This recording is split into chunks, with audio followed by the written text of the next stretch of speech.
This video was brought to you in part by the supporters of the AMTV Patreon. Thank you.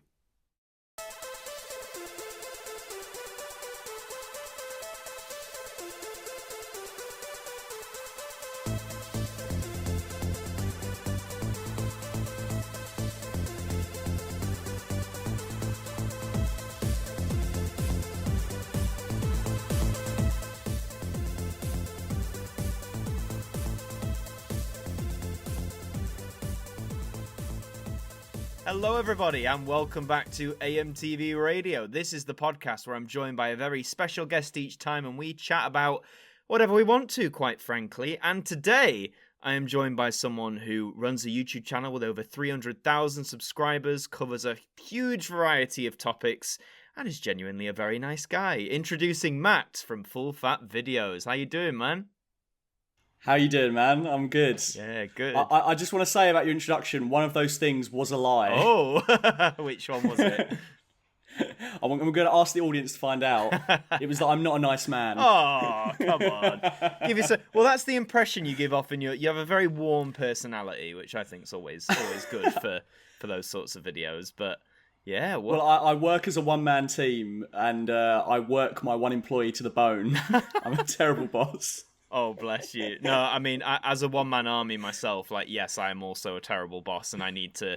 It's that thing, is that you say, I need to do better, and then you do that for a day, and then you'll be like, right, now I need to work 15 hours a day and not sleep and not eat until this edit's done or whatever. So, yeah, I feel... I've procrastinated Monday and Tuesday playing my new PS5 when I should have been doing my Spider-Man No Way Home video, but I just couldn't help it, and I'm taking end of tomorrow, Friday, Saturday, Sunday off, so I really should have done it Monday, Tuesday, and I've kind of screwed myself, so I'm going to be working after this podcast, and I'll be working all of tomorrow. Oh, bless you, mate, bless you. Hey, but at least, do you know what, though? The work you put in, I think, it pays off in the videos, like, you can see it, but just for a minute, you said you got a PS5. Now, we mentioned this briefly before we started, but PS5s are like gold dust. I know Sony were like, oh yeah, we've sold 10 million of them, and everyone was like, have you? Like, I don't know where you've sold them, but yeah, are you willing to reveal your secret as to how you got a PS5 with a disc drive, no less? Of course, I'm actually willing to give the bad boy himself a shout out. The man that got me the PS5, Mr. Jamie Starr, he put an Instagram story up. He's a guy I've known since primary school. And he posted that he had some product codes going. The story had gone past by like 5 hours, so obviously I thought they'd been snapped up. Yeah. I frantically messaged him and I was like, do you have any codes going? And he was like, yeah, here you go. So I went from not expecting to get a PS5 for several months to getting one within a couple of days. Yes. And it's been a blast. It's been so fun. Is it as good as people say it is? Every next gen iteration feels like less of a jump, doesn't it? Yeah. But I must admit, the 3D audio from the headphones is really incredible. I've been playing Ratchet and Clank, and it just makes you feel like you're really in the room, and the bullets are flying past and everything. It's really immersive. It's been so fun. I think my problem with every new gen, and I had this with the PS4 as well, because that came out in 2013, I think it was, and I didn't actually get mine until 2019, so quite late in the day. But I just think now, like with new generation consoles, because for me it's all about the exclusives. You know, it's like what games do you have that I can't get anywhere else that make me want to play it? And I just feel now, I think the PS4 had it and PS5 has it. There doesn't seem to be that many exclusives yet. I know, like you said, Ratchet and Clank is one, of course, but is there that many more at the minute, or are they still a bit slow on that? No, the well seems really dry for Microsoft and for Sony, and I definitely agree with you. I feel like I'm starting to sound like an old man when I talk about the nostalgic days of the PS3. Oh, mate, yeah. But even companies like EA, I feel like they were chucking out new IPs like Mirror's Edge and Dead Space and all these like wonderful, you know what I mean? Yeah. Like, and it was new stuff. That was what was so crucial. You know, we got like new things like Uncharted and loads of great first party titles, and I just don't feel like there's that same fervour anymore. No. But I mean, take me back to the PS3 days. Take me back to the movie tie-in days. The movie tie-in, and how like it was always a risk, wasn't it? Like, because let's face it, when we were kids, even though the internet was there, we didn't really do our research. It was like, what does the box look like? And if the box sold us, that was it. And I'm sure you've gone through some terrible movie-based like just as we all have. But you occasionally got the gems as well. I mean, Spider-Man 2 being an obvious one, of course. That was such a good game. Such a good game. Love that game. Yeah. I still don't know if the swinging's ever quite been beaten. I do like Spider-Man PS4 a lot, but there's a certain charm to the PS2 game. I mean, Spider-Man 4... Well, sorry, Spider-Man 4. Spider-Man PS4. It does have it, but not really. It doesn't have proper pizza time. I know there's the little cameo, you can go to the restaurant and you can hear it, but it doesn't have pizza time, so it's not the same, really, is it? But it's not that Raimi Maguire world, is it? It's not quite. But on movie tie-in games, could you pinpoint the worst you've ever played? Does one instantly spring to mind, or? The Fantastic Four games were pretty bad. Oh, I never played those ones back in the day. Yeah, they were buggy. And the first game only had 2-player co-op. And this was at a time when you had X-Men Legends and Marvel Ultimate Alliance. Yeah. So, quite frankly, there's no excuse. And it's the Fantastic Four. Yeah, only 2-player co-op in a team of 4. Yeah. That's a bit... Yeah. They were pretty shoddy. I do have a soft spot for the 2003 Hulk game, even though it's not very good. Oh, bless. Yeah, I remember that. I remember that game well. Try to remember. Is there any that you played? Oh, I'm trying to. I think I've tried to block most. I had a Game Boy Advance, and of course, most games felt like a downgrade on it anyway, because it was basically a Super Nintendo, wasn't it? But they made a game of Charlie and the Chocolate Factory, the Tim Burton version, and that was bad, really bad. Oh, amazing. Yeah, well, no, you say that, and you're like, oh, that sounds brilliant, but then you play it, and you're like, oh. This is a bit awful. I do have a weird soft spot for the B-movie PlayStation 2 game. I'm not quite sure why. It was fun, but it was I found it kind of basic. It was sort of very simple, but yeah. Oh, actually, no, the worst one on Game Boy Advance. Did you ever play Star Wars, what's it called? Flight of the Falcon? No. That is I've never even heard of that. Bad game. That basically, it takes events from the original trilogy where you're in the Falcon, but instead of doing it 2D, it tries to do 3D, and when the Game Boy Advance tried to do 3D, everything is just this pixely mess. When you're flying through Mos Eisley, all the it's just this brown pixelated mess, and it's just it was an awful game. But that, again, the box, it's the Millennium Falcon, it's Star Wars, this looks great, and it just... I lost all my pocket money, but, never mind. I would love to play a game where, you fly around in the Falcon with PS2 graphics, though. Oh, could you imagine? Just go back, take us back to that sort of blocky, mouths don't move properly style. Yeah. That'd be excellent, yeah.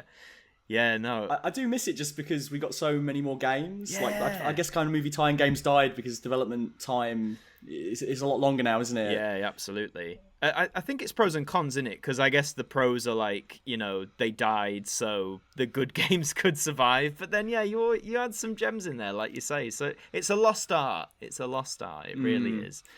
I think Arkham Asylum killed it. Do you think so? Oh, I mean, that was Well, that was an AAA title that felt so tailored to the Batman world, and it wasn't tying into any movie. And I think it proved that, we don't have to do superhero games tied into the movies. We can just do our own thing, and people will buy them. Yeah, that's true. I mean, that was a game changer as well. I remember when that came out, and everyone was like, this feels like next level, or this feels like a step up for superhero games. Because I think superhero video games sort of went, I guess, a similar revival like superhero films just a bit later.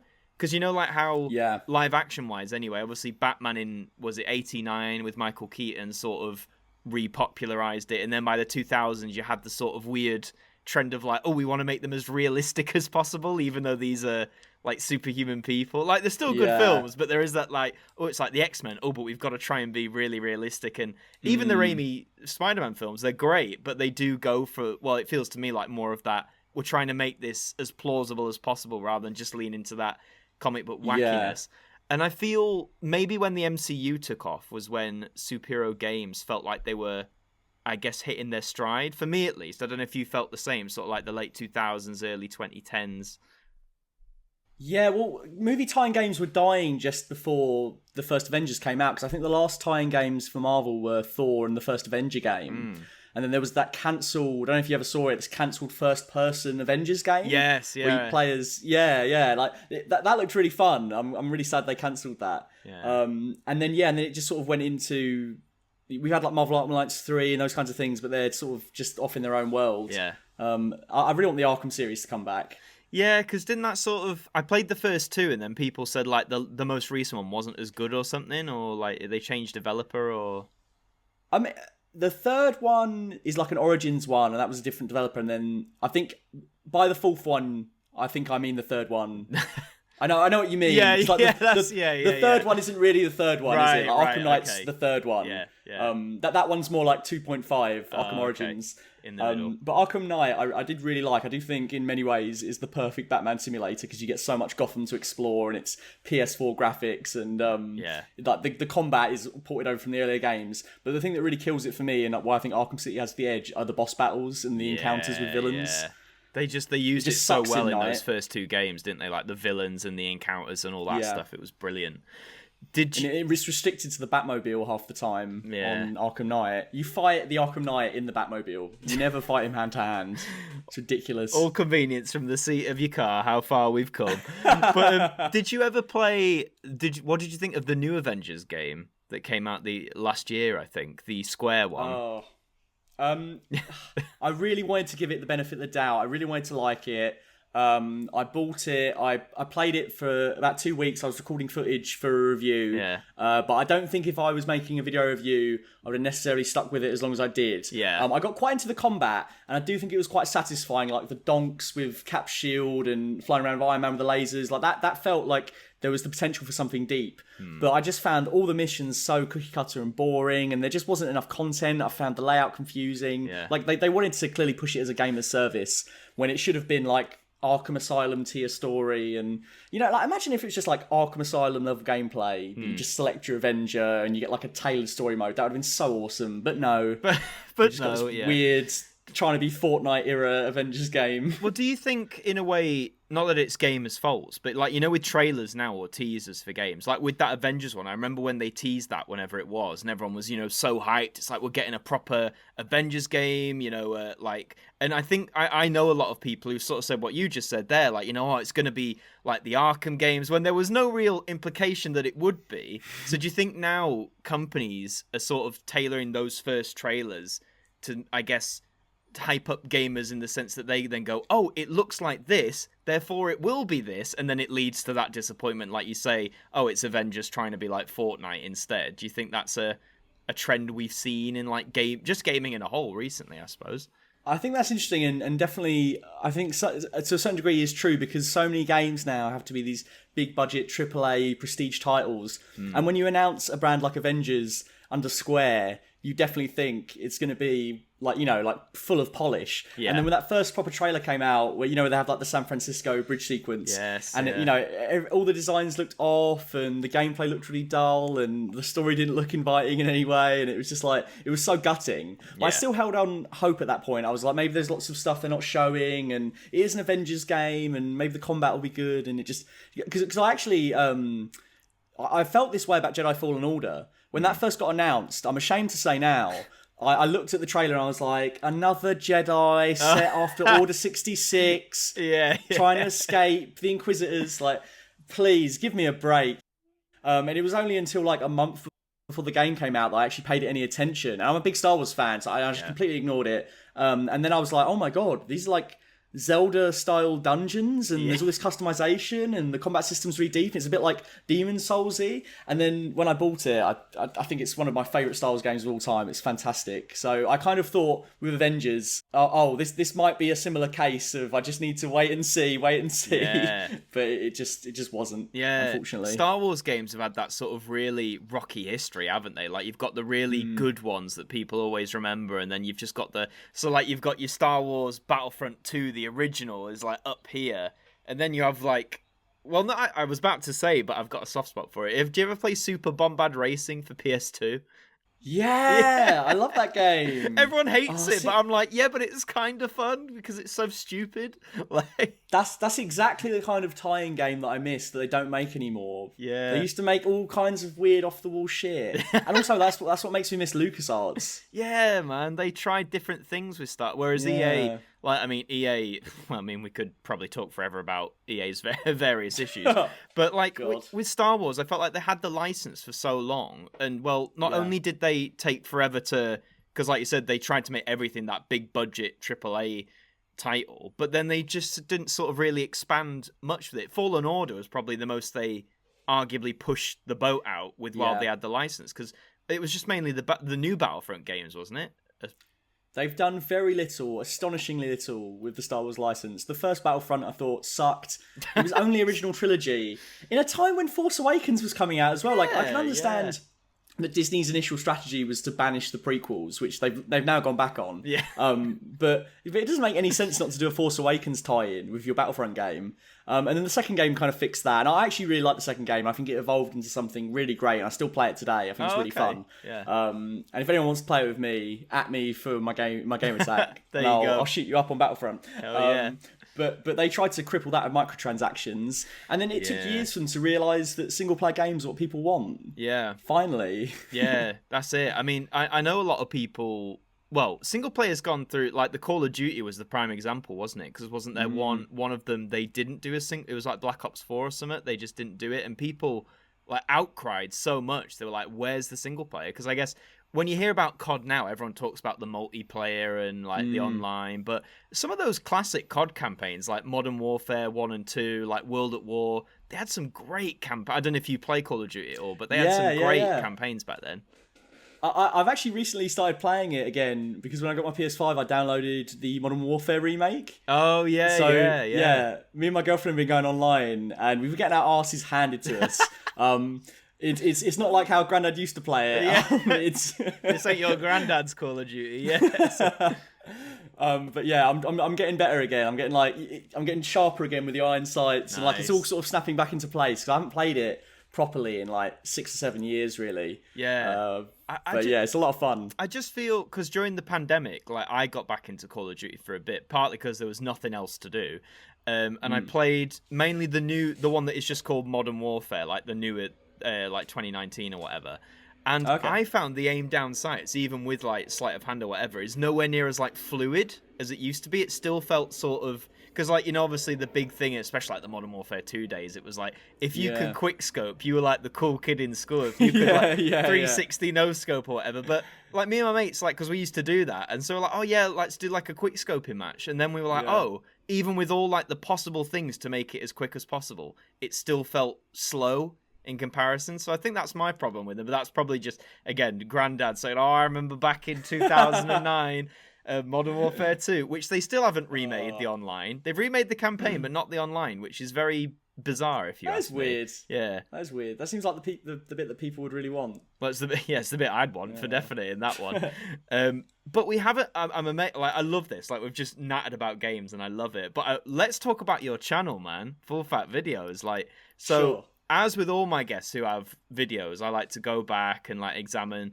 a great part of your work. And the first video that is on the channel, and I say the first public video because sometimes people are like, it's the first public video. There's others you can't see. Yeah. Is, I believe, why the X Factor winners don't succeed from early 2018. And what made you want to make that, I guess? And like, you know, was that the video that started the channel, or had you tried other stuff before, or? Well, I actually, the very first video I made that made me want to do video essays was for like an alumni, sort of like online film magazine. Okay. That was made up of alumni from my uni, and I made them like a video essay.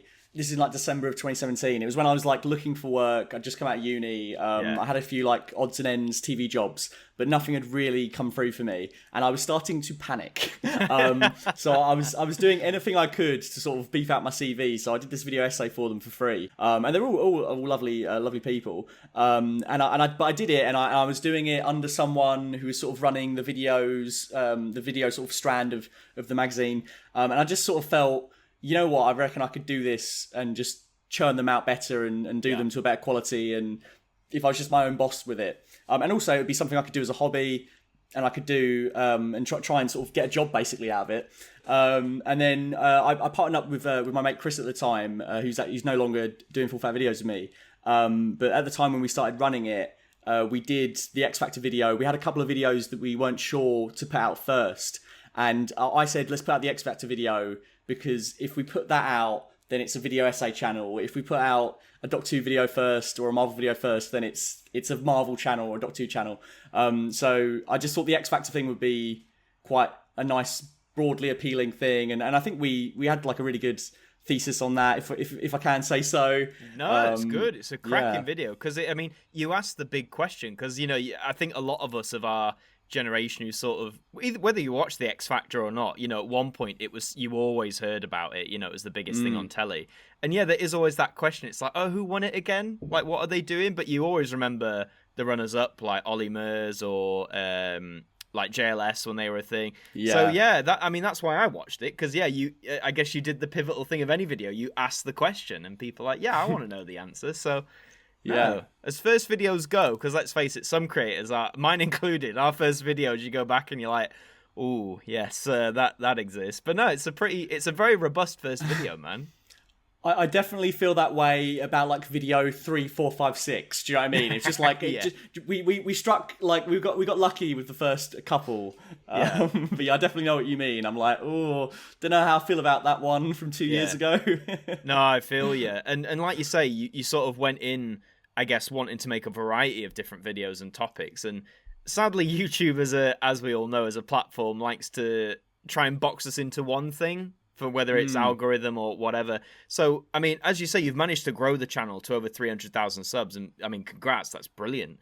One thing I admire, and I think a lot of viewers admire about your work, is that, again, you still, cover that variety. Like you say, you don't just do Doctor Who, you don't just do Marvel, you don't just do Star Wars. You sort of spread it out, regardless of, I guess, the reach it might have or the people it might reach. So, I guess what is there something that motivates you to keep doing that? Because I know a lot of creators who've sadly, faced the opposite, where they have one video that blows up and then YouTube's pushing that, and then they want to make other stuff and it's not doing well, so then they feel like they can only make that one sort of thing. So yeah, what's helped you, I guess, sort of resist that?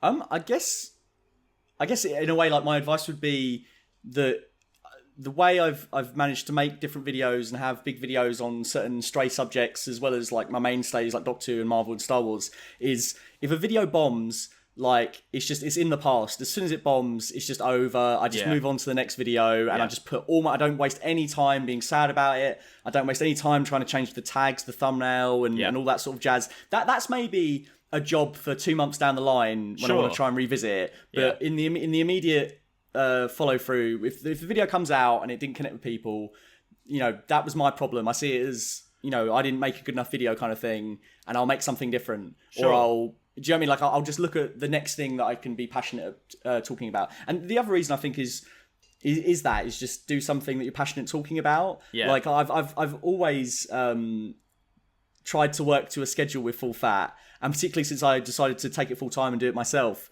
I've tried to plan out like a whole year's schedule of videos. I am right there with you. But I don't know about you, but it never works out that way. Nope. But I think that's partly because, like, what I've become passionate about and what might get me in the mood to talk about something that week is wildly different. Like, next week I now want to work on like an Alien video because I've really got a good idea for something I want to talk about. And also, like, because the Alien game is coming out Fireteam, so I'm in the mood for that. But I think that's the beauty of working on YouTube and doing your own stuff is, like, if I want to make an Alien video, I can. If I want to make a Terminator video, I can. If I want to make another John Wick video, I can. Or if I just want to do like a whole month of Doctor Who, I guess I could do that. Maybe I should do that. That'd be a tall order, wouldn't it? A different Doctor Who video every day. I'm tempted. Oh, I have thought about maybe, rather than doing like weekly releases, maybe like take like a couple of months break and then release something like every day for a month. Do you know what I mean? Just to see what would happen.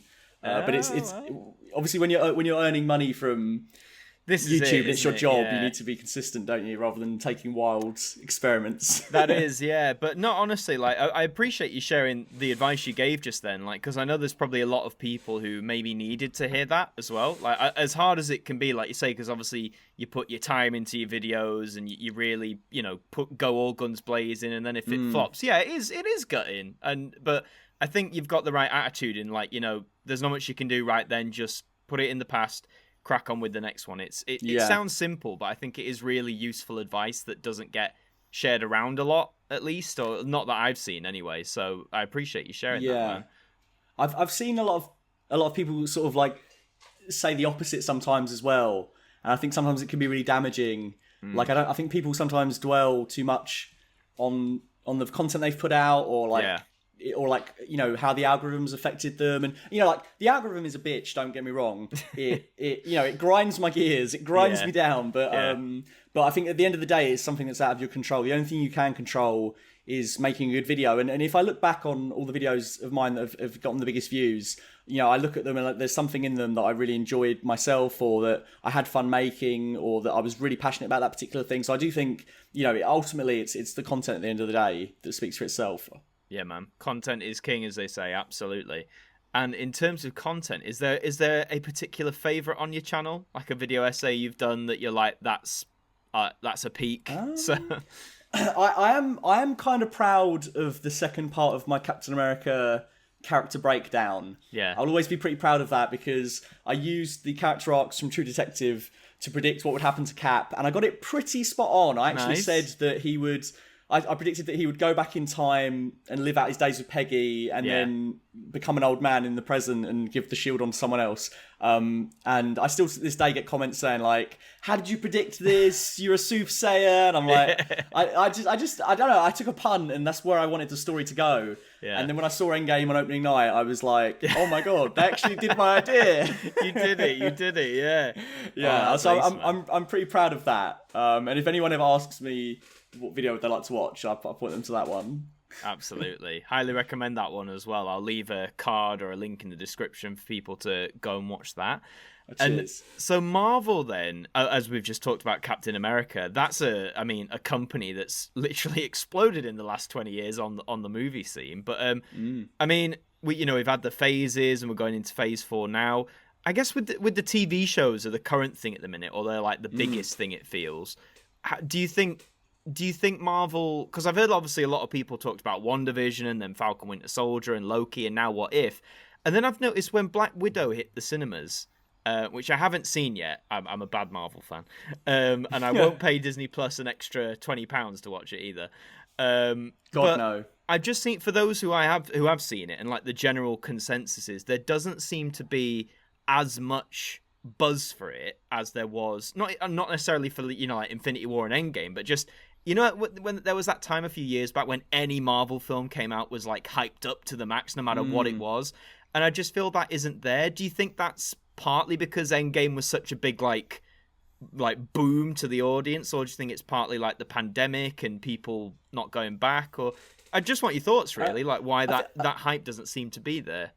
Yeah, I think it's definitely a number of factors. I don't think the pandemic's helped. Because I did see it as a movie that was going to make $1 billion in 2020 before the pandemic hit. And I still think that would have been true of the movie. But I do also think, it's a combination of that. I think fatigue. This was meant to come out after Spider-Man No Way Home, and instead it came out after 3 MCU shows on Disney Plus. Like, we have been bombarded with stuff. And I do think it's getting to a bit of a saturation point. And it's not to say these shows have even been bad. I liked WandaVision. I liked a lot of Falcon Winter Soldier, and I thought Loki was great. But you can't do one after the other, because then they don't stay in the public consciousness for as long, and we don't get to unpack them for as long. You just got to move on to the next thing.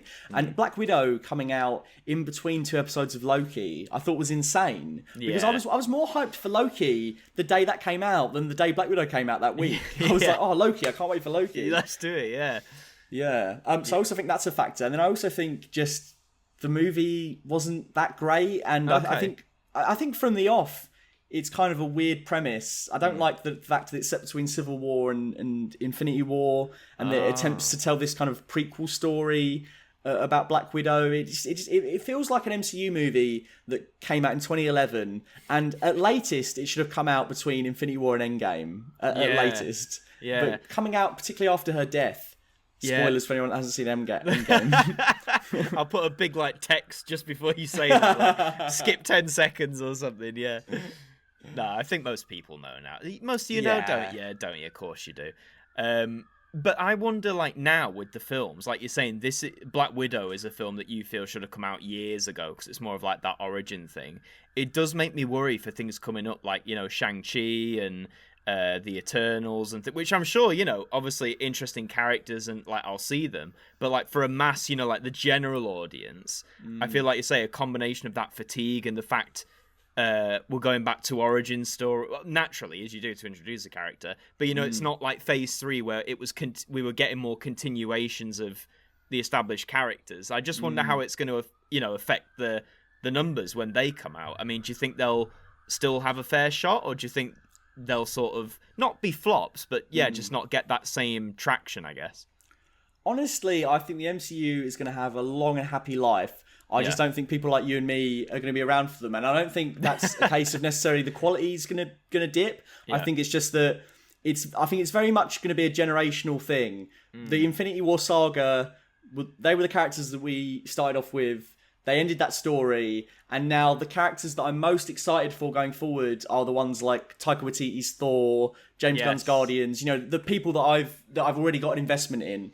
I think Shang-Chi's going to be great actually, and then hearing the reviews come in does excite me.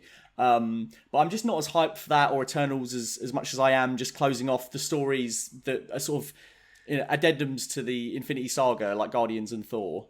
Yeah, exactly. And I think we're also seeing that with, which is a lovely segue into Spider-Man No Way Home, which at the time of recording recently had its first teaser.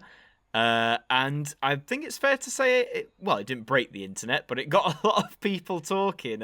So if you don't, I'm assuming listeners, you must have seen the trailer, you must have heard. But if you haven't, I'll leave a time code if you want to not listen to this, but go and watch the trailer, but I'm sure you already have. What were your thoughts then? I know you said to me before you've got a video coming up, so you don't have to divulge everything. But what were your general thoughts on it? Well, can I just say I'm an absolute hypocrite because I just said that I'm not interested in all these Marvel movies, and now I'm going to gush about Spider-Man No Way Home for a bit. But it's a Sony movie, so it doesn't quite count.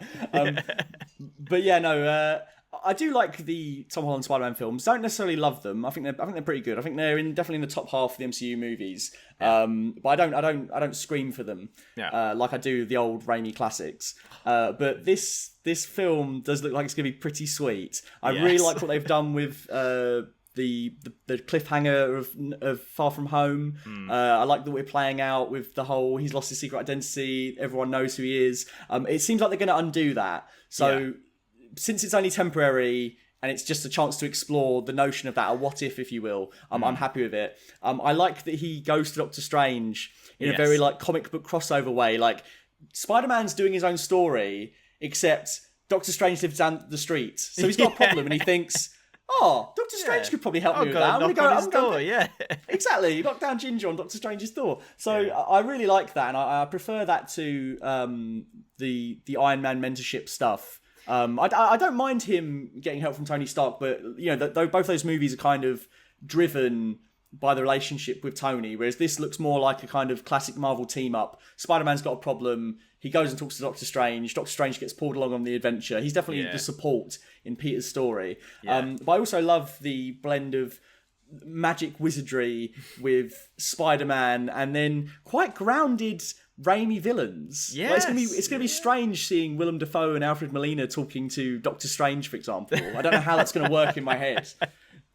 Well, but do you think, because obviously the trailer, as you said, it shows Alfred Molina and we hear Willem Dafoe's laugh as the Goblin. And I know obviously, and I was like this as well, with them in it, you'd like to think it's almost a definite that we're definitely going to get a Maguire, maybe a Garfield. But of course, the trailer didn't necessarily confirm that. So after the dust has settled a bit, do you think they're gonna pop up, or do you think this is all maybe just the villains? I absolutely 110%. I will eat this can live on air if they are not in No Way Home.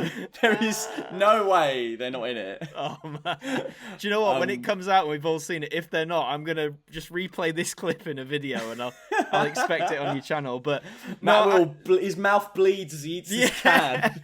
No, you're right. I'd like to think they are, but I don't know. There was just that part of my brain that thought, wait, hang on, that we haven't seen them yet. This could be. It's Sony. They've done worse, but no, I'd like to think now we've seen Alfred Molina that at least Maguire. I'd like to think at least Maguire is a definite.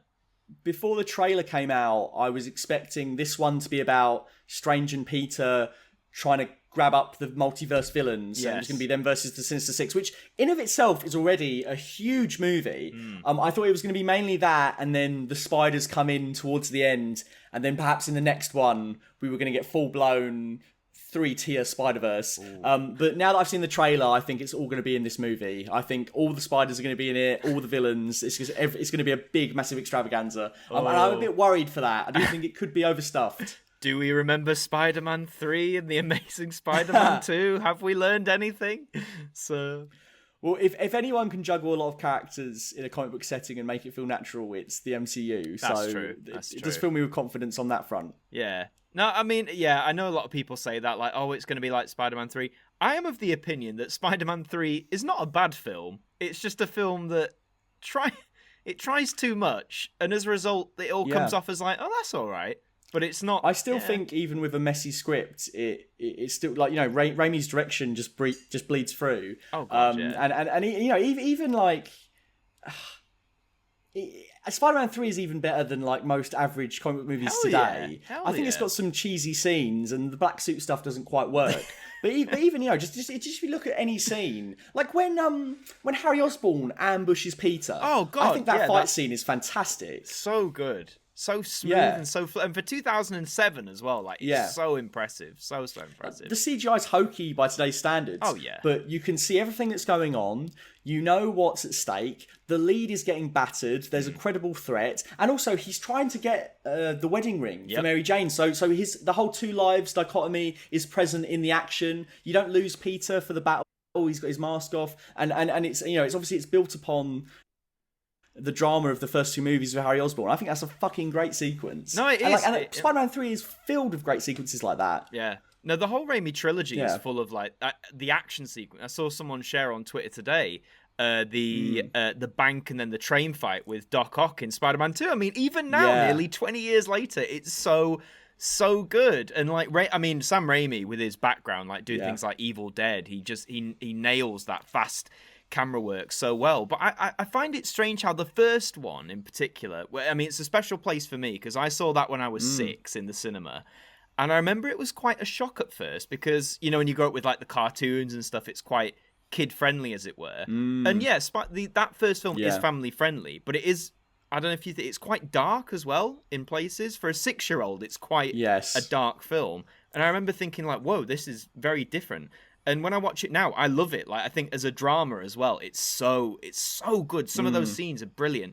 And then in 2 and 3, they're good as well, but they lean more into that comic book style, like the wackiness. I don't know if you think that as well. Oh, really? Yeah, I think so. I feel like Raimi, what he got right with his Spider-Man movies is also what Burton got right with his Batman movies, is that sometimes they're intensely tragic and dark. Yeah. And then other times there's kind of like goofy screwball things about them. But I think it works so well. And I think Burton and Raimi have balanced the comedy and darkness of superheroes better than any other director, other than maybe James Gunn. Yeah, sure. And like Spider-Man 1, when the Green Goblin is messing him up at the end of the movie, that is really brutal. Yeah. And, you know, they had to actually change the dribble that came out of Peter's mouth from red to a translucent like liquid to imply that it's spit instead of blood, because ratings. Yeah, they didn't want to like pass it with blood coming out of his mouth. I didn't know that. So you got all that crazy stuff. Mad. Yeah, and I mean, even at the end, you know, the Goblin is impaled. Like it's a very brutal. Again, as a 6-year-old, I was like, whoa, like this is a heavy film. But yeah, no, you're right. He nailed that trilogy. I mean, but what do you think about the Amazing Spider-Man films? Because I have a very polar opposite opinion on those two myself. But yeah, it's very bizarre to me seeing people on Twitter go on about how much they love the Amazing Spider-Man movies, and it definitely makes me feel. Even though I'm, you know, in my mid-20s, it makes me feel like a 50-year-old man. Because I'm like, I'm like, what are you going on about? They're not good. They were never good. And it's no disrespect to Garfield or any of the creators that made them. Like, they were studio-driven movies that were made so that they could keep the Spider-Man license. They screwed over Raimi in Spider-Man 4, and they rushed Amazing Spider-Man into production. It is a soulless movie, and it's just not good, and it doesn't hold a candle to the 3 Raimi films. Not a candle to them. Yeah, and I mean, Andrew Garfield, bless his heart, like a wonderful actor, but like personally, a fantastic actor, really good. And some of his other films he's in, are one of the best we've got. But yeah, those two films, like I think because, like you say, we clearly grew up with the Raimi trilogy, so I think on some level it was always going to be a bit hard for us to adjust. But I'm sure, we both went in with open minds, like, it's a new Spider-Man, but it had every potential. But yeah, you're right, you put it well. There's no soul to them, or it doesn't fit, especially that first one. The second one had it a bit more, but the first one especially is literally just... Yeah, it's... The second one came out in the same summer as Avengers and Dark Knight Rises, and that is a tough thing. Yeah. Because, like, Avengers was this huge, unprecedented coming together of superheroes that we'd never seen before, and The Dark Knight Rises was the sequel to one of the greatest comic book movies of all time. And meanwhile, we had this, like, absolute stinker, this bore, The Amazing Spider-Man. And then the second movie, they decided to make it bright and colourful and MCU-y. Yeah. And I think it strays into so bad it's good territory, or so bad it's fun, because there's so much goofy, terrible shit in it. And I love that Jamie Foxx is playing Jim Carrey in Batman Forever. Yeah, he's doing the same thing. Yeah. I mean, Electro's already, how he gets his powers. I remember, like, me and my mates, we were laughing out loud. It's meant to be this dramatic moment. The guy's being electrocuted to death by eels, and we were like, what the fuck's happening? Like, how has this happened? How have we got here? Like, it's goofy as hell. And the gap in his teeth closes. Yeah. And what was it? The goblin in that, when Harry becomes... by that point, we were just like, what? How have we done this? Like, and then they were trying to set up their own Sinister Six, weren't they, at the end? Well, that was saw like the Doc Ock arms and everything. Sort of like you said, you prophesized earlier about the Cap theory. Like, I remember at the time when we saw that post-credit thing, and it's panning by all the little different bits. I remember that ended, and I said to my mates, I was like, we're not going to see that movie. Like, it's not happening. I was like, it's not coming. And sure enough, that's funny. It didn't happen, but yeah. I feel like comic book fans, they do have a good radar for comic book movies that aren't going to happen and comic book movies that are going to happen. Like, for example, tell me if you agree. Okay. Movie that was never going to happen, never ever going to happen. Right. Channing Tatum's Gambit. That was never going to happen. Yes! Oh, I remember when people used to say that shit, like, Channing Tatum's Gambit. It's like, where the fuck have you got this from? Like, where is this? That was never going to happen. Oh. Like, they announced projects like that left, right, and centre, and then they just never materialised. The only time I've genuinely been shocked that a movie has been cancelled is when the MCU cancelled Inhumans, because that was the first time they'd done that. Right. Oh, because it was meant to be a film, wasn't it? And then they did the I didn't see the TV series, I must admit, when they eventually made it, but I heard neither did I. I heard it wasn't very good, but yeah. No, that is a shame. But is that the only one they've cancelled that was meant to be a film? I think so, yeah. Okay, but I just remember it being so weird because the MCU was known for being so organised and them having this roadmap, and they delivered on the movies that they promised. And this was quite far in at that point. And I think it was meant to come out in 2019 after Endgame. Right, so they obviously had some sort of plan for the Inhumans to perhaps fill what the Eternals are filling now. Yeah. But yeah, for whatever reason, it just didn't end up happening. No. I mean, are you excited for X-Men integration and Fantastic Four now that they're all under the same roof, or do you think that's a bit too much? Or I mean, I am. He says. Yes, just suddenly. I am, but I'm also like, I don't know if I need another Professor X and Magneto other than the ones that I have, or another Wolverine. Like, it's just hard when you've grown up with certain versions that are also the household name versions. Yes. And those stories still hold up, and they didn't. It's not very long since they ended. Do you know what I mean? Like, we saw a Patrick Stewart, Ian McKellen X-Men movie in 2014. The last time we saw the young Xavier and Magneto was 2019. Like, Hugh Jackman's Logan was only 2017. So it's still pretty fresh as far as superhero movies go. I just don't know if I'm ready for another Wolverine and Fantastic Four right now. Yeah. Do you think it well, I guess there's always that danger with the MCU, like you said, with the TV shows and now the movies coming out this year, like that oversaturation, which I think is exactly what happened to another franchise called Star Wars. And a few years back, I mean, that whole, when like the new ones came out, the new trilogy, and they had that plan, we're going to release a Star Wars film every single year. And I was like, okay. I was like, that sounds good on paper, but by the time we got to Solo, I was a bit like, I'm a big Star Wars fan, but by the time Solo came out, I was like, okay, like I need a break. Like I'm done. Like, so yeah. Solo was really tragic because I think they made such a huge mistake not releasing it in December. Yes, and like Last Jedi divided fans. Oh god, and is that the word? Yeah, yeah. Well, no, it did. You're right. Yeah. I really like the Last Jedi. I do think as it's one of my well. favorite Star Wars movies, but it definitely caused a stir amongst the fan base, and to release a Han Solo movie a couple of months later, I think was way too much, too soon, and also the fact they didn't release any footage from it until like January. It made everyone think the movie was going to be terrible. And I quite like the movie. I don't know how you feel about the final product. It was one of those films where, like, I came out being like, I enjoyed what I saw. It's a good action movie, but then it's that question. I thought, did this need to exist? And in my head, I was like, well, not really. But it's sort of like when Disney released Toy Story 4, or Pixar, should I say? Like, I really enjoyed what I watched. Like, it was a fun movie. But again, I came out and I was like, did we really need that though? After Toy Story 3, probably not. But I'm actually working on a Toy Story 4 video. And it's titled "Saying Goodbye to Toy Story" as a trilogy. Oh right, okay.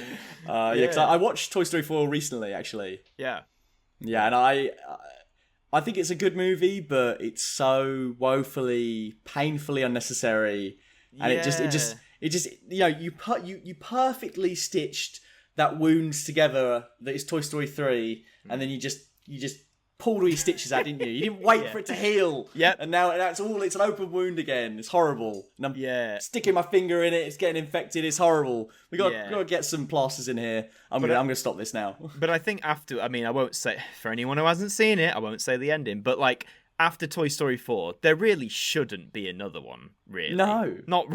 But then we said that 9-10 years ago, and they did anyway. So but I think even like Tom Hanks and that have said like this is. Or they feel it's the last one. Oh, yeah. But, like Daniel Craig said he would rather slash his wrists than do another Bond movie, and here we are. Yeah, and MGM was like 60 million. He was like, all right, one more. But, yeah, that's it. I feel with a lot of those older franchises, like Star Wars and Bond to some extent, they still exist, and like people are still going to see them. But I feel they're in a sort of, I don't know, like a little bit of a sad state right now. Like, obviously, as you said earlier, the pandemic hasn't helped anyone. Franchise-wise, big or small, but like, Star Wars, I feel like The Mandalorian I really enjoyed and stuff like that, and I know people, well, The Bad Batch seems to have, from what I've seen, I haven't watched it, but it seems to have divided people, but I just feel it's in that sad state where no one's ever going to be happy with any more. Well, it was like the prequels, the prequels at the time were hated by like those who saw them and then have now become loved, and even the new trilogy, for the most part, there's a lot of like negative feeling towards it, and I don't know if they'll get that same reappraisal as the prequels did. But I don't know. I don't think they deserve to, honestly. Oh right. I think The Last Jedi deserves all the praise it gets. Yeah. And more praise than it gets. It deserves. But Rise of Skywalker, to me, not only is a terrible corporate piece of trash, but I think it actively makes Force Awakens worse. Yes. Because it proves that all the questions that were brought up in Force Awakens were never going to have any satisfying answers. No. And if anything, it reinforces that The Last Jedi was right to throw all of that bullshit out. Absolutely. And I mean, The Last Jedi, one thing I hope most people can't deny is at least it tried to do something really different.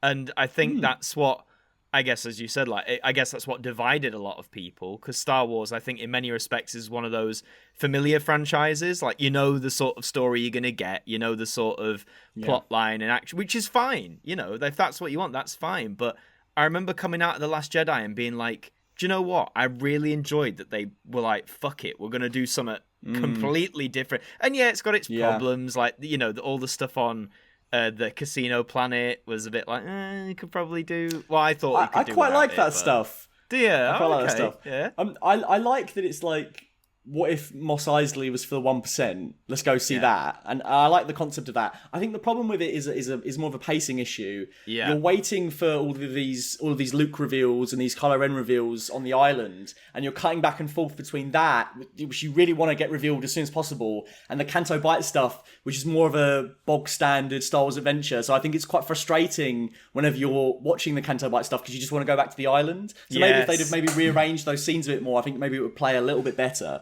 than what it does. It's definitely the film I enjoy the most out of that trilogy. And like you say, Rise of Skywalker, just...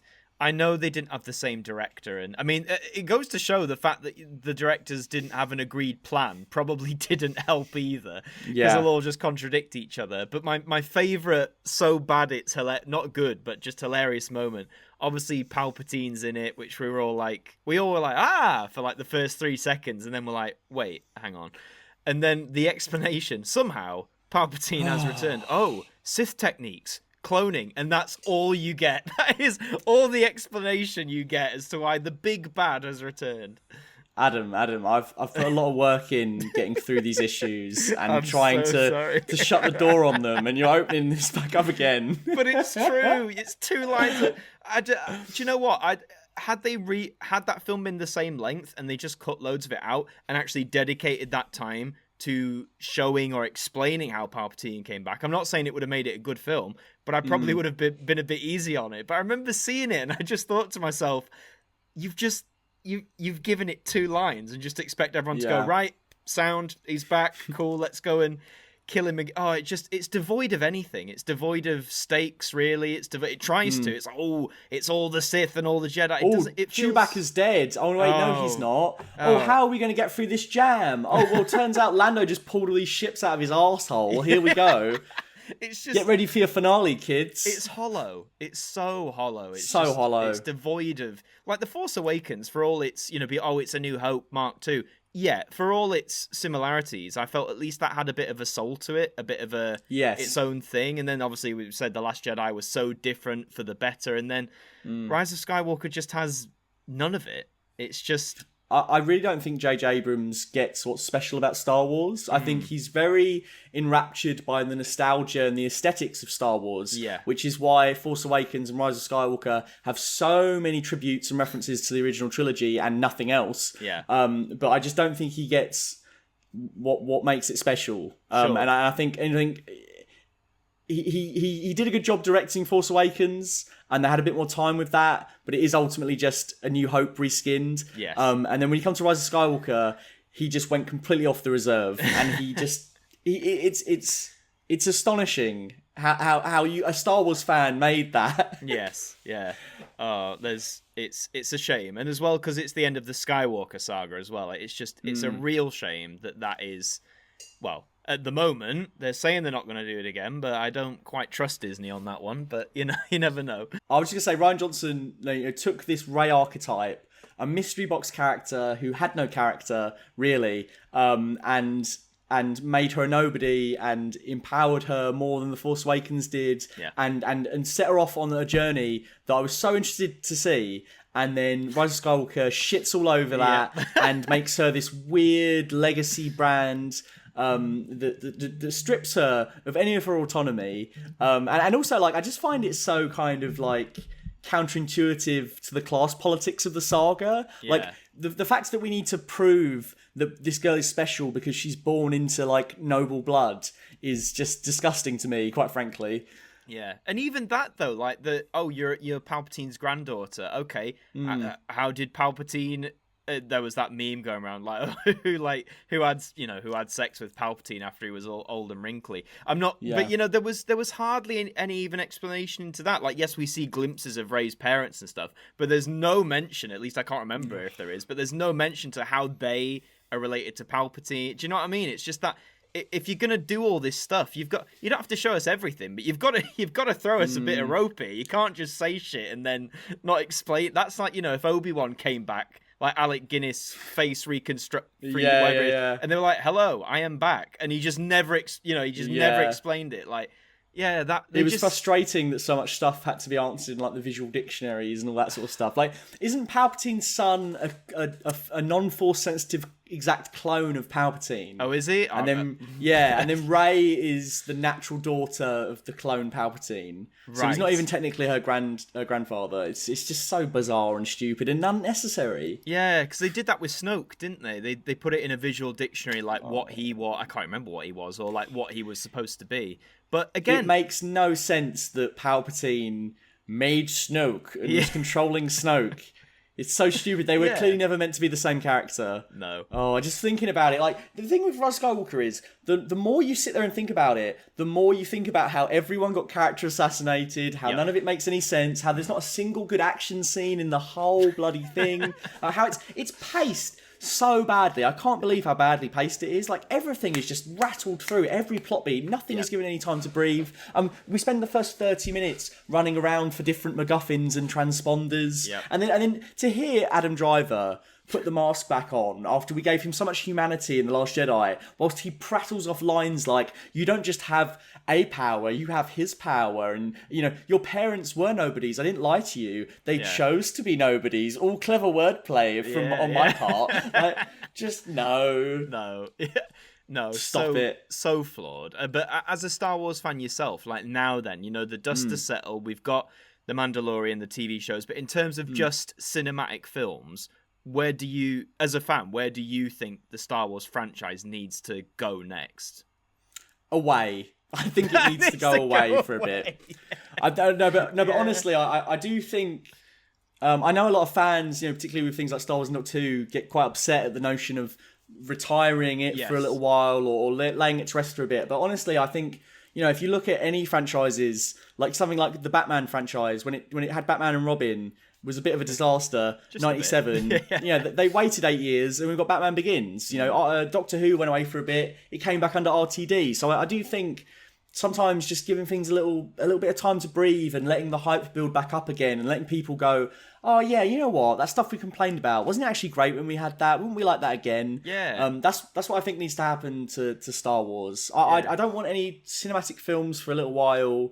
I know they're working on the Tycoid City thing, and here's the problem with it, is I do think it will be good. Yeah. But I just, when they announced that they were going to do yearly Star Wars movies, I was worried that the event that is Star Wars was going to diminish. And now that we're a couple of years in, I think that's absolutely what's happened. Yep. So it just needs to get that back somehow.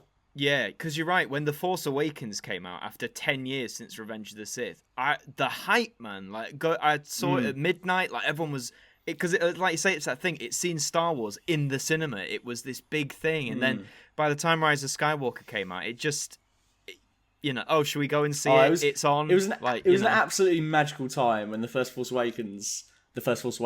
only Force Awakens came out. The hype for that made me feel like a kid again, and it was before, obviously, like, all of the fan discourse and before everything got kind of ugly. And my favorite word, discourse. Yeah, no, the Star Wars fandom is they're an interesting bunch, as a lot of fandoms are. I try not to dip my toes in too much. No, I know what you mean. I think the fan base could heal as well if it goes away for a bit, and the same could be said for Doctor Who. Yeah, very nice segue there. Well, let's talk about Doctor Who. So, just to start with, like, your connection to it, then, were you one of the many fans who got introduced to it through the revival, or were you one of those who sort of knew it beforehand, or? No, I'm an RTD boy. Me too. This actually times up very well with the fact I was playing Ratchet and Clank, because I have such a vivid memory of playing Ratchet and Clank 2 all day on the Saturday that the Doctor Who first aired. Yeah. And my mum just said to me, I really think you should watch this show on tonight. I really think you're going to like it. Yeah. And she's absolutely right. She was absolutely right. I put down my controller, I went and watched Doctor Who, and I was absolutely blown away. And I ever since, I've absolutely loved that show. And it's so funny how many people I speak to whose parents said the exact same thing, because my dad did the exact same. The trailer was on the telly, you know, where Chris Eccleston's running away from fire that we never see in the series. But that was on, and I'd never heard of Doctor Who, no idea, like, nothing. And he obviously had watched it back in the day, and he, like your mum said, he said, "Oh, because I was 9, he was like, you'll really like this show. I think we should watch it." And he was right. So, but I've heard loads of people it was the parents who sort of instigated it, who said you should sit down and watch this. So yeah. And what a magical time that RT era was, right? Again, we're probably blinded a bit by nostalgia, but hey, let's run with it. Those few years were so good. Yeah, I mean, I am definitely blinded by nostalgia for that era of Doctor Who. But, you know, RTD was also a powerhouse. He still is a powerhouse writer today. I don't know if you saw It's a Sin. Mate, I bawled my eyes out so many times that It's a Sin. Like, it's just, it's heartbreaking. I was full on Tobey Maguire ugly crying for the 4 or 5 hours, however long it was. Yeah. And I pretty much binged it with my girlfriend. I think we watched it over like 2 days. And it was one of those things, like, you start watching it and it's harrowing, but you have to finish it. Like, you can't put it down. You have to finish it, like, quite soon after you picked it up. Otherwise, it's just going to be too emotionally draining. You can't spread that over a week. Yeah. I just think he's a genius. Whether it be, you know, a drama like It's a Sin or, like, you know, his classic Doctor Who stuff. And I don't think we realise how good we had it. I mean, we have to thank him for, bringing it back in the first place. But as I say, you've always been a fan. So, you know, after Stephen Moffat came in and now Chris Chibnall. So where do you sit now as a fan then? What have you thought of the last few years with Chris Chibnall and Jodie? Well, I don't think it's any secret that I'm not really a fan of the direction Doctor Who has taken in recent years. That's fair. That's fair. But for me, you know, like, I wasn't particularly hyped when Chibnall got announced. This is the guy that did, like, Dinosaurs in a Spaceship, the Silurian two-parter. You know, like, time after time, he gave us mediocrity. And, you know, but I thought, let's be positive. He did Broadchurch. You know, they must have hired him for a reason. So I kept optimism high. I thought it was ballsy to cast a female Doctor and finally, you know, do what we've been speculating about for like 10 plus years and even beyond that, really. Since the shows began, really. So I thought that was a great move, and I think Jodie Whittaker's a great casting for the Doctor. But the actual series, I think, has been riddled with weak, inconsistent writing. I think weirdly the cinematography has taken a step back. I think there's way too much of a reliance on close-ups, and the sets feel so squished because of that. Yeah. Just on your cinematography point there, it's a weird one, because I remember seeing particularly the Ghost Monument where they go and find the TARDIS, and I feel that, for me at least, first showed off that, because they swapped cameras or something, like, to a more like 4K-ish. That cinematography, that cinematic look, like that shot, like where she sees the TARDIS on the hill, and it's like the drone shot where they're running towards it. Yeah, and it looks gorgeous, but I don't know what it is. Like, yeah, it looks nice, but it feels, and this sounds really weird to say, but it feels too cinematic for Doctor Who. It does feel cinematic, but then I don't think any of the film language is being used to tell the story effectively. Right, like, you know, like people like Rachel Talalay, who did like Heaven Sent, all that sort of stuff. Like, you know, fantastic work there on a modest TV budget. And then you've got stuff like Series 11 and 12, which have better cameras. But everything's like, oh my God, go over there. Sure, let's go, Doctor. And I'm just like, what is going on? Where's the sets? Yeah, for audio listeners, you just missed out there. Head over to YouTube and find this timestamp. But there have been a lot of close-ups and stuff. And obviously you're not the first person I've chatted with who's not the biggest fan. I'm in a weird place with it, because for the most part, and I don't know if this just coincided with the time of life I was at, but when Series 11 started and as it's gone on, I found these two series just really fun to watch. Like, I'm not really engaged, like in the Matt Smith era, for example, when I was a teen, everyone's favorite time, I was the most cynical teen. A lot, you know, I'd go into something like, I'm thinking analytical, I'm not there to enjoy it, I'm there to tear it apart. And I don't know, mate, I'd just come out of uni, you know, and Jodie started, and I think I just wanted to have fun, so I just sat back, switched my brain off, and on that level, I do have fun. I do admit, though, like, people say, oh, can't you see the criticisms? I'm like, well, yeah, you know, there's people who've made, you know, various essays on, like, I know you've done videos and several other creators I've watched, and I've gone, yeah, you make a good point. I'm not saying, oh, you're a hater or you're negative. It's like, I do see it, but I just really find it on that switch your brain off level. I'm having a great time. Like, no, I mean, honestly, like, if you or anyone really likes this era and you want to keep watching it, by all means, knock yourself out. You know what I mean? Like, I don't begrudge anyone enjoying this era. And, you know, if you were to say to me, you know, I don't think it's really for you, then I would probably say, yeah, I guess it isn't. Which is also why I've taken the decision to step back from it. I've not seen the last special. Oh, I've really? not watched anything. Oh, okay. No. Right. No, I've not.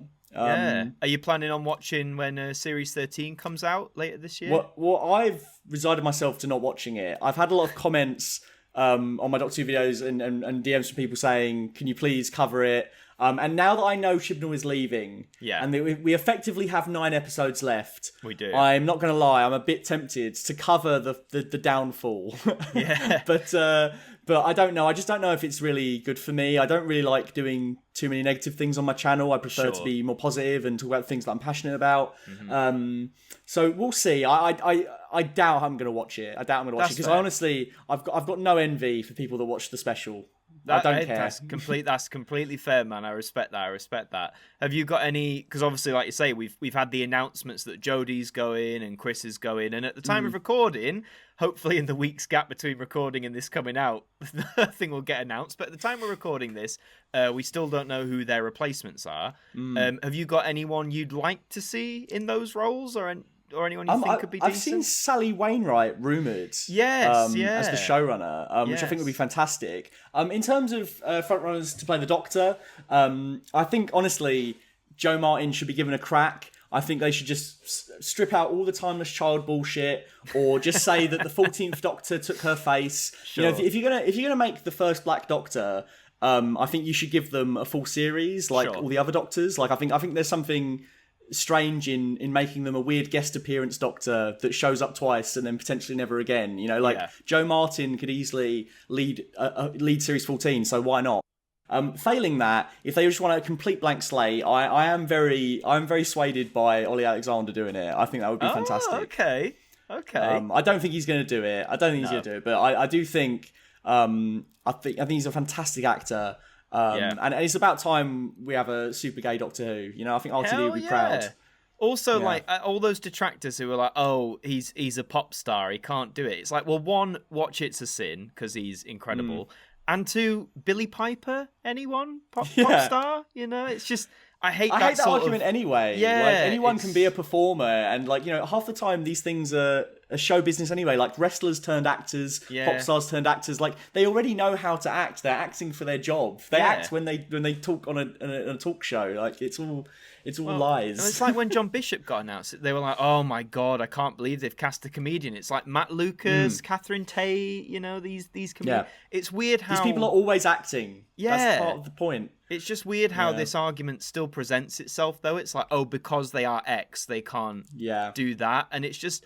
And I mean, me personally, like, my thing with the Doctor is like, as long as they can like act to a good level, I don't care like who it is. I do think on this occasion, like personally, I don't want to necessarily see like just another white man do it. Like, I'm not saying they can never do it ever, but do you know what I mean? I just feel like we need, like you say, like Joe Martin or just someone different, like rather than. No, I understand that. Yeah, I do think they're going to cast a person of color and it's going to be a man. Okay. And the reason why I think that is because I think the BBC, who are keen not to upset their left-wing and right-wing audiences, they like to test the waters with the Master, and we of course got a white woman as the Master.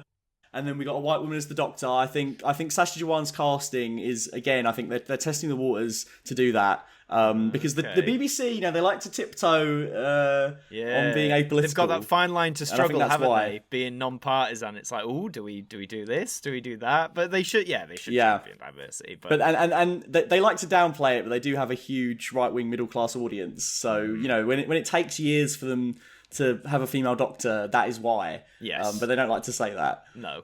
Because if they did, it'd probably get into even more shit than they already get into for various things. Yeah. But no, I'm looking forward to it. Again, hopefully it won't get announced before this podcast comes out. If it has, then this whole segment was completely irrelevant. But yeah, no, it's a funny old franchise, because that is the fandom, like, I'd say I've probably dipped my toes into the most in terms of engagement. And I wanted to ask you in general, like with your videos, because you cover all sorts of these different topics we've talked about, have you found the fan bases who comment, like, are they usually not necessarily agreeable, like, not that they have to agree, but are they, I guess, respectful in the comments? Because, I'm sure we've all had or heard of horror stories of, oh, I made a video on X franchise, and then all the fans came in and started saying horrible shit. Do you know what I mean? Like, how's your experience with that been? Star Wars is very volatile, right? But I'd say Marvel's probably the most positive. The thing that's weird about Doctor Who that I've found, and I love the fan base for it, but it's also hilarious, is that I can put out a Doctor Who video, I can put out a Marvel video, I can put out a Star Wars video. The Star Wars and Marvel videos will get a ton of comments, and they'll always be about the video. But a Doctor Who comment could be about the video, it could be about their favourite 10th Doctor outfit, it could be about something about classic, it could be about absolutely anything. And people just love to talk about Doctor Who wherever they can find it, wherever they can get their fix. Yeah. So if it's my comment section and it's not even really strictly relevant or only partially relevant to the video, they'll still go for it. But also, I have had people say quite vitriolic things in the name of Doctor Who, and it makes me wonder, were they paying attention to the morals and lessons of the show? Yeah. Because you shouldn't be like that. I'm not going to name any names, but That's I had another Who-tuber once tell me to fuck off for my Doctor Who ranking. Oh. And they literally put, you put this as this spot, oh, fuck off. What? And wow, okay. And I was really shocked by it, and I deleted the comment. I won't reveal who they that's were. fair. That's fair. But safe to say, I've never forgotten that you did that. So whoever it is, if you're listening, it's not been forgotten. It's there. But... No, I just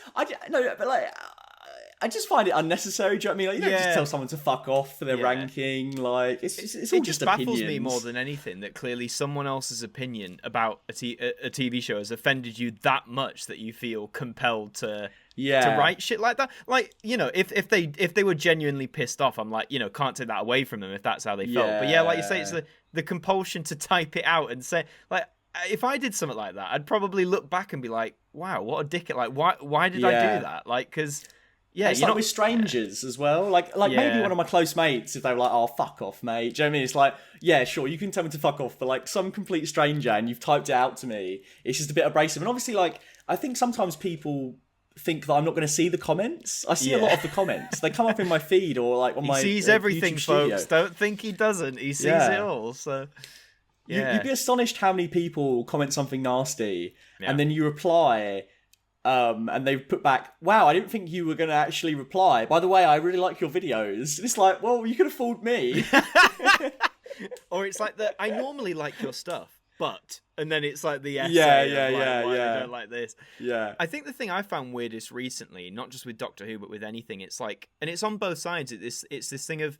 Say if I made a video being like, oh, I really enjoyed the latest Jodie episode, personally. Here's why I enjoyed it. I'm not saying you should enjoy it as well. I'm just saying, here's why I enjoyed it. And then someone comments saying, wow, you like this? You like the Jodie era? You are clearly not a Doctor Who fan. And, you know, it's not just people who don't like it. I've seen it the other side where people go, what do you mean you don't like it? You need to like, or you should like it. Like And I've noticed that in a lot of fans, even with Star Wars, you know, when Rise of Skywalker came out, we've made it clear we don't like it. But I saw people saying shit like, oh, if you don't like this film, you don't appreciate the 40-plus year journey that Star Wars has been on. You can't be a true fan. And it's like, well, that's bollocks.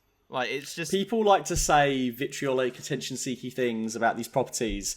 And it always frustrates me as well that people take it as a personal attack if you don't like the era or episode or film of that franchise that they like. Yes. And they feel the need to personally defend these things as if it is an attack on them. Like...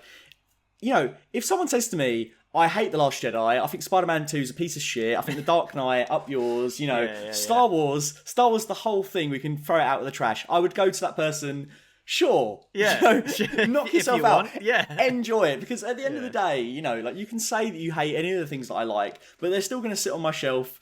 You know, they're still going to be my DVDs or my Blu-rays or my video games, or I can still access it on my laptop. Like, it's not going anywhere. Yeah. And you know, just if you enjoy something, that's great. Tell me why you enjoy it, rather than worrying that you need to safeguard it. Yeah. Because you can't. Yeah, because you can't. You're not the CEO of the BBC or Disney or anything. Just let it go.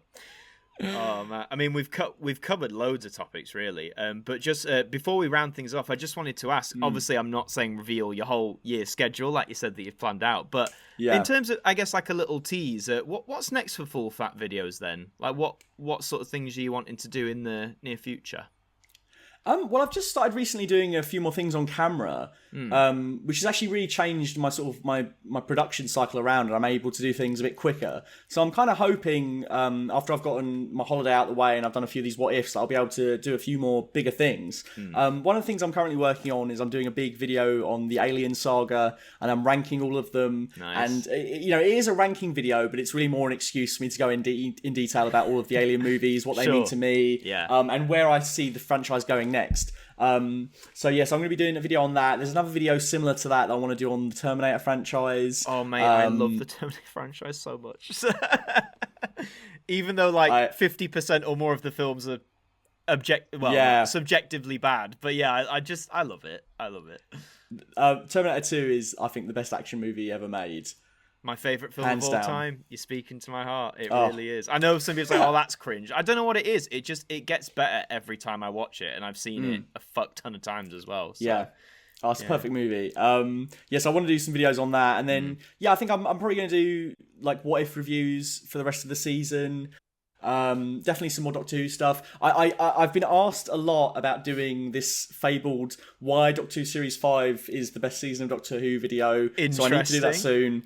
Interesting. But I've taken so long to do that because I want to make it special. My Day of the Doctor video I made almost an hour long, and I put a lot of time into it, and I want to do a similar thing for this Series 5 video. I want to make it, polished. I want to make it an hour plus. I just want to really get into the nitty gritty of it. So that's going to take a bit of time, but I don't know when I'm going to drop that, but I want to drop that before the end of the year. Definitely. Nice. And do you think it's the best series of Doctor Who ever? I do. Yeah. That's fair. That's fair. Yeah. Yeah. Yeah. I think the highs it reaches with the Doctor and the companion team that it has is definitive Doctor Who. I think that is the best Doctor Who you can get. That's fair that enough. Money can buy. Money can buy. That is absolutely fair enough. Awesome. What's your favourite? Oh, mine. It's not Series 5, sadly. Mine's Series 8, the first Capaldi one. Which I do love Series 8. I love Series 8. It's one of those I've noticed in the last year or so, people are not everyone obviously, but people are coming round to it more. I just love it because it's so, it's not afraid for the most part to really turn the Doctor on his head in terms of how we normally see them. Matt Smith, David Tennant, they're quite positive characters for the most part, very welcoming. Capaldi isn't like that to start with. But I loved it. I loved the fact he was so abrasive. I loved the fact that he had no time for anyone's shit. I loved the fact that he and Clara didn't necessarily get on. It felt like, for those who watch Classic Who, when the Sixth Doctor came in and he was all unpredictable and strangling Perry, blah, blah, blah. It's not saying it was all good, but I feel what they were trying to do then, they were sort of doing with Capaldi, but they pulled it off way the Dark better. Doctor. Yeah, and it just, I just think it works so well, and I love the limits they went to with it, and the fact, you've got the Doctor not killing people, but letting people, go to their deaths more on a practical basis. And I'm like, it's interesting because it's a side we don't normally see. And Series 9, they probably... I know he was going to mellow anyway. I think the mellowing is a bit too sharp between the series. I would have liked it to take a bit more time. But Series 8, man, I rewatch it so often just because, especially as well as a drama, it's got some of the biggest gut punchy bits as well. So I think Series 8 works for the same reason Series 5 works for me, and that is that the space plot isn't really that important. I think the actual nitty-gritty of it and the stuff that makes it an actual series that has arcs is all the emotional stuff, all the interpersonal stuff, the stuff that's happening on planet Earth. That's why Series 8 works. With Clara, they totally revamped Clara from being a one-dimensional my god, best redevelopment ever, if you ask me. Yes. Yeah, I agree. Yeah. And I think Capaldi and Clara had a great dynamic where 11 and Clara perhaps didn't. Yes, yeah, absolutely. And I love the Capaldi era as a whole. I think they're three great series. Not perfect, of course. I don't believe any... Personally, I don't believe any series of Doctor Who is perfect. But, Series 8 for me comes pretty damn close. Even the ones that people hate, like In the Forest of the Night or Kill the Moon. I love it. I think it's great. No, I respect Series 8 on a top spot. I really do. I don't think it gets enough love. I think people had really tapped out on the series after Series 7, and I don't think people were ready to warm to Capaldi at the time. Yeah. I remember I just started uni. God, it came out 7 years ago. Fuck. Yeah. I just started uni at the time. Aging ourselves there, yeah. Yeah. No, that. But I just have really nostalgic memories of watching the first couple of episodes whilst I was at home, and then making the transition to uni. And it was just kind of a comfort thing of like I still had those episodes to keep going. Do you know what I mean? As I moved to a new place. So yeah, I love that season. So good. Please do Big Finish Capaldi, please. No, you don't have to. But I mean, unless I mean, if they got Christopher Eccleston eventually, some point down the line, I'm sure. It doesn't seem like Capaldi even wants to do multi-doctor though. No, not for multi-doctor. At least not yet. Please, but, please, Capaldi, Daddy. I mean, it would just feel odd that. Well, I guess it wouldn't because we've had different ones before. But like, say for the 60th, you know. If they had Jodie and then Smith or Tennant, but then not, I don't know. It just feel very odd. I'd be like, where is he? Where is he? It really sticks out in Day of the Doctor that John Hurt is replacing Christopher Eccleston. Yeah. As much as I do love that special, I do love John Hurt as the Doctor. But it would be sad if Capaldi doesn't come back. If it was just like, even if they got 9, 10, 11 and 13, that'd still feel incomplete. Because then it's even more of a gap. It's like, oh look, it's all the new Who era Doctors. Oh, bar one. It's like the 5 Doctors all over again. Oh look, it's all of them. Oh well, Tom Baker is in it. What are you talking about? Of course he is. So, I mean, don't get me wrong. I will be insanely excited to see Smith. And actually, I think I'll be quite excited to see Tennant as well, because when he came back for the 50th, it wasn't actually that long since he'd left, so I don't feel like it really mattered. It was weird, it wasn't really that much of a big deal. Did you feel, though, like, as you say, like, technically it was only, like, 3 years, but it felt way longer, I felt. It was like, I feel like I haven't seen you in years. Yeah. I guess because the Moffat era was so divorced from the RTD era, it did feel like a real crossover. Yeah, with his hair. But yeah, I need Capaldi. I need Capaldi. Oh yeah, come on. Yeah, with his slick down. Don't know why, but yeah. Oh, awesome. Well, Matt, I think we'll start to round things off there because I know from our conversations here, we could literally go on and on and on forever. And you know, if ever we're in the same area and you fancy a pint, let's do it. Let's rabble away. 100%, man. Let's do it. But no, I've had a proper laugh. Well, before I do go, I actually wanted to speak about this, but I guess we've kind of run out of time. Is your Channel 4 idents video? Oh yeah, I found really interesting, and I just wanted to talk to you about it quickly. Let's go for it. Let's go for it. I had so much nostalgia for all those idents. Oh, right, and, I just loved how you went through them and broke them down, and like I'd forgotten how well made some of them are. Like the one with the diner, where it's just like an American style movie. It just goes along in one shot. They're gorgeous, aren't they? They're so gorgeous. Yeah. There's some real art in them, and I'd forgotten about them until I watched your video. So thank you for that. No, bless your heart, man. I appreciate that. It's always it amazes me when I started doing those way back, like because I've always loved like TV idents and TV history. And as I guess we do with YouTube, you mainly make it, you know, for yourself as like a hobby. And then when other people are like, oh yeah, like you said, I remember these, or like, I want to see more. It was so weird because I'd always been like the only one in like school and stuff who was interested in this stuff. So no, I really appreciate that, man. I'm glad you enjoyed it. It's crazy that I've done 98 episodes of the ident review now at the time of recording. So really? Yeah, nearly episode 100. Don't know what I'm going to do for it. So sorry, listeners, if you're like, what is it? I haven't got a fucking clue. I'll figure something out. But no, thank you very much. It's just I think they are an art form, idents in themselves. I know it's just the bit before you program, but a well-made ident, like you say, like the diner one or the Tokyo one as well. I love the Tokyo one, so gorgeous. Tokyo one's fantastic. Honestly, like you could put some of those. Well, it's hard; they're moving images. But if it was like a video gallery, you could put it in like galleries and shit. Do you know what I mean? Like they're so clever. I think it's a really interesting niche to carve out on YouTube. Yeah, doing like these deep dives into idents. Yeah. I'm sure that's what my parents said. They were like, "Isn't it a bit niche?" And I was like, "Yeah, like kind of, just a tiny bit." But no, I appreciate it massively. But go on then. Any of your social medias, any of that, feel free. Go on, blast them out. If you want to follow me on Instagram for digital art, and I do like little match cut edits and previews of my full fat videos, you can follow me at full_fat_videos. If you want to yell at me on Twitter and tell me that Tobey Maguire is not the best Spider-Man, even though he is the best Spider-Man, God damn it, you can find me at Full Fat Videos. And of course, if you're watching this but you don't know about my YouTube channel, Full Fat Videos, or the sister channel, the Full Fat Podcast, please go and subscribe to both of those and check out my videos. And I really appreciate it. And thank you for supporting me, basically. And Adam, thank you for having me on. I've honestly had such a good time. This is some of the most fun I've had doing guesting on a podcast. I really enjoyed it. No, I really appreciate it. I just like chatting, as you've probably gathered. So if you ever need someone to do that, I'll be available. But no, Matt. Honestly... Oh, and definitely come on the Full Fat Podcast. Oh, mate. Yeah. Hey, if you've got a spot, let me know. Let's do it. Yeah.